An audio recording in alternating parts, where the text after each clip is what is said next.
Monsieur Gérard, nous sommes aujourd'hui au château de la Motte-Tilly. Est-ce que vous pouvez nous parler un petit peu de l'histoire de ce château? Alors ce château a été construit en 1754 pour deux frères, les frères Terray. Ce château était conçu au départ comme une maison de campagne. Et le château a eu la chance de rester toujours dans la même famille jusqu'en 1972, jusqu'à la mort de la marquise de Maillé. Cette marquise était une Terray par sa grand-mère et elle a décidé qu'après sa propre mort, le domaine deviendrait propriété du Centre des Monuments Nationaux. Et pourquoi le château s'appelle le château de la Motte-Tilly? Alors Tilly viendrait des tilleuls.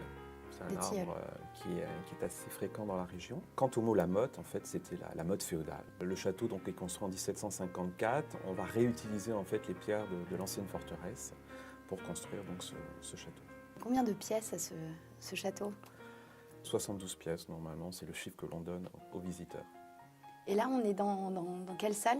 C'est ce qu'on appelle les entresols. Au XVIIIe siècle, en fait, c'est là où logeait le personnel. En fait, ce sont des pièces qui ont été remeublées par la dernière propriétaire, par la marquise de Maillé, pour en faire des petits appartements. Est-ce qu'il y a un endroit secret dans le château? Alors, pas dans le château même, mais dans le jardin, il y a une grotte. On peut penser que c'est un des endroits frais qu'on fréquentait au XVIIIe. Il ne faut pas oublier que c'est une maison de campagne, on est l'été, on cherchait la fraîcheur. Et donc, il y a un endroit comme ça, assez secret, effectivement, au milieu du jardin. Donc là, on est dans une salle où il y a encore les rideaux, des tableaux, des tables.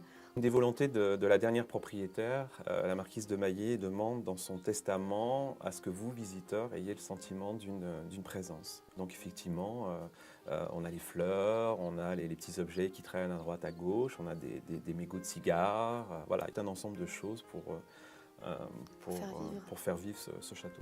Est-ce qu'il y a un des propriétaires du château qui a marqué l'histoire de France? L'abbé Terray. L'abbé Terray devient en 1769 le dernier ministre des Finances de Louis XV et il reprend une idée de Vauban, la fameuse dîme royale, 10% du revenu pour le roi. C'est la naissance de notre impôt sur le revenu. Merci l'abbé Terray.